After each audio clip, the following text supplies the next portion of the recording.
let's go out for a drive with you lot in the old Merc then, shall we guys?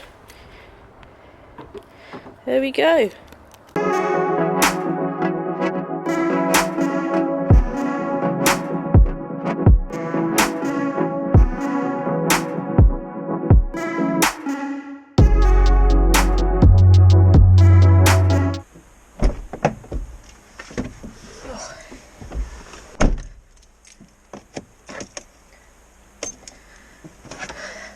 Hi guys, and welcome back to another video, and today you join me as the heaters start firing up in my recently purchased, in my recently purchased Mercedes C200.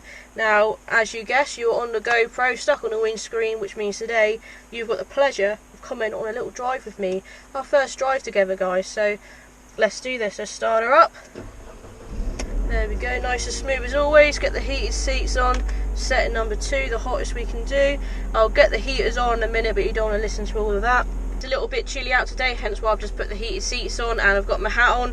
Oh, and by the way, these are now available from our Driven 24/7 website, our new beanie hats in some autumny colours. Check out the website, driven247.co.uk. Very limited numbers, as our supplier has now decided to let us down on these. Do you see what I did there, little plug?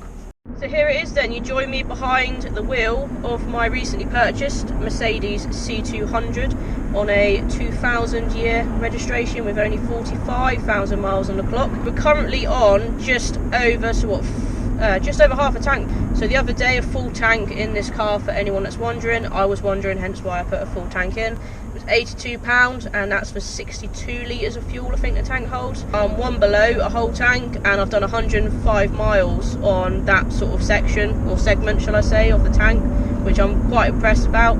So already this car is seeming to be more economical than my straight 6 E36 BMW I had before this car. As to how I'm finding this car so far, I think I've nearly had it a month. I love it. I find myself, and I've moaned at people in the past for this, but I find myself like in 30 mile per hour zones, just doing like 20, because I don't want to go fast in this car. This car is meant to be a slow cruiser, and you know that sort of wives' tale where when you can't get your kids to sleep, you sort of chuck them in the back, take them for a drive in the car.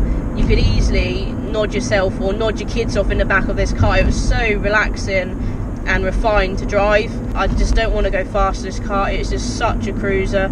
Around town, it's just, like I say, the E36 had a sports exhaust on it, which was cool, but it's also nice to have something refined, something slow. Yeah, I know it's not a modified car, but I've been there, done that, and I'm really happy with my cash bought Merc, which I can say I own, because I'm not going back into that car finance situation, and I haven't done, so I'm pretty proud of myself. But yeah, I love this car. I don't know, there's something about it, because it's a standard car, it's not modified like my E36, it's not lowered. You feel so high in this car, like with the Mercedes-Benz badge sticking out on the end of the bonnet here that I can see while I'm driving. I'm not going to lie, I feel really, really cool. And look at me, I've got one hand on the steering wheel. It's an automatic car, obviously. One hand on the steering wheel, the other arm here, just on the armrest, and you're just effortless driving. The gearbox is nice and smooth. Sometimes it's a bit unsure on what it's doing, like if you're going up a hill, we're like, oh, it's going up the hill, let's change down. But that's what automatics are about. You have to let it obviously do its thing. This car does have a manual mode, but so it's like a semi-automatic, but I don't see the point in using that, so it's always just in normal auto mode for me anyway. I did mention in the blog post about this car on my website, which you guys should also check out for my words on this car and nice photos, I was actually after a newer Honda Accord, like an 06 plate, just because they were known as refined cars, but I don't particularly like the look of those Honda Accords. I was just buying it because I knew it was going to be another big car, another cruiser. But when this come up on Facebook Marketplace and my other half told me about it, it was obviously a local car, price was right. Well, it was quite a high price to be fair, but I think it was priced right for, you know, the mileage and the condition of the car. I'm happy with what I paid for it anyway, and I'd like to think if I was to be mad enough to sell it, then I'd at least get my money back. Maybe not a profit, but I'd get my money back for sure. We have got a few issues with the car already, and I will be touching on that in another video. I was meant to go up to the garage today actually and get this plugged in, but the garage was too busy on a Saturday morning, unfortunately, so hopefully next weekend I will, just a couple of little things going on here and there. But again, I can't complain. I know I haven't had this car long, but you expect it to have little teething issues because it's an old car, it's not a brand new car. But hopefully where I'm saving money on my fuel bill, I can then spend the money it needs to with little problems that come up in the future of this car, because it's bound to happen. So it is what it is, really. I want to say the reveal video for this car went down really well. Now, it's quite embarrassing. I feel embarrassed. Oh, another reveal video, she sold and bought another car again. Oh, she can't stick to owning one car. I feel that as well. Doing under the speed limit, I should really keep up further traffic. I just like cruising in this car. Yeah, I get it. I generally had to get rid of that E36. I'd had my time with it. Short time, I know, but all I've done to this car so far is paid a professional to stick a windscreen banner on it. That's all the mods I've done. The only thing that lets this car down is, well, it's not the car's fault, is the aftermarket stereo it's come with. It doesn't play my music through that, and I hate that. So hopefully I'll be getting a radio from my beloved parents, which I love very much. Hopefully they'll get me a nice radio that I can at least play my songs through. But talking of stereo and that, the speakers seem, the standard speakers as far as I'm aware, when you do turn it up, the sound system sounds a hell of a lot better in this compared to the BMW at sort of higher volumes. I think I found my sort of peace with this car, my happiness. Sounds a bit deep, but it's true. I feel like it's like a relationship, innit? When you found the one, you just want to settle down and just be chilled and happy, and it's just what I feel like with this car. And hopefully that is going to be the last reveal video you'll be seeing from me for a while. You won't be seeing any more reveal videos because it is a bit embarrassing, you know. I don't want to have to be that person or that typical YouTuber, you know, go for her cars issue. But I generally just haven't found peace with a car yet until the Mercedes C200 came into my life, to be completely honest with you guys. Because I've got front parking sensors on this car from factory, I have you know. Every time I'm in traffic now, obviously, and every time I move closer to the car in front, the front parking sensors assume I'm parking, or they're giving me a bit of a distance control thing going on. So I've got the two little screens telling me how close I'm getting to the car. Parking this car up is just effortless. So although it's a big car with the front and rear sensors that obviously do help, I've never ever had front parking sensors on a car before. This car is just a doddle to park up really for a big car, because you've got the sensors helping you out. But we're just on a bit of dual carriageway now. I took this car over to Swanage the other evening, and I said to my other half, look, I'll drive, because when the BMW was lowered, I was too scared to drive it, as I've already said. This car, although it cost me fuel obviously to drive it, it's costing me to make this video, but I don't mind just taking this car out for like drives, just random drives. That's what it's all about, being a petrol head and a car enthusiast. Sometimes you just want to take yourself on a drive, you've got nowhere to go, but you're just driving yourself around, and there's nothing wrong with that.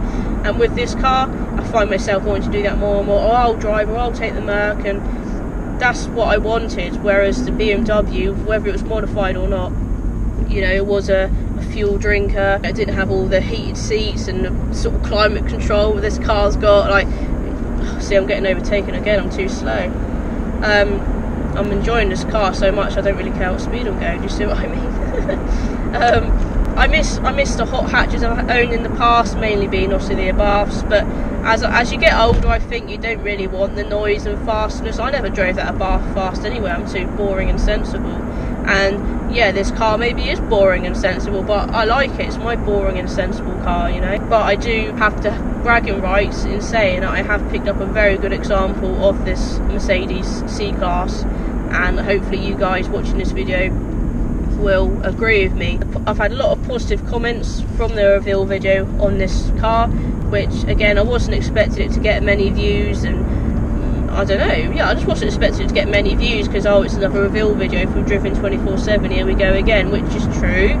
But I think you guys really saw my excitement really came through well on the camera. I was buzzing, and I'm glad you guys got that vibe from me when watching the video, because it's all true. Hopefully the lighting's not too bad, guys. It's sort of low sun today. A nice Fiesta ST behind. Probably going to overtake me as well, don't blame him. Yeah, he is. Although I am actually doing the speed limit. I'm just absolutely chuffed with this car. All I'm going to do is just pay the money to keep it going. It's got a long MOT. Because it's obviously got nice big bouncy tyres as well, the suspension and going over the bumps in this car is just effortless. So guys, I should have known this video was going to be a disaster and this video was going to be doomed. As soon as I got in the car to film this video, my GoPro suction mount just wouldn't stick to the car windscreen. I finally got one that did. I get driving, I get filming the video, I get talking and that, and then my GoPro runs out of memory, so it can't record anymore. It's all gone a bit wrong here, guys, but I'm going to make do with the footage I've got. Unfortunately, I think I've said what I wanted to say anyway in the video, to be fair. I was just mumbling along, so yeah, this video didn't quite go to plan. It was obviously never going to, but it's a video, so it's a bit of a fail from me, unfortunately. So that was me taking you guys on YouTube for a quick drive in my Mercedes C200, which I love very, very dearly and very, very much.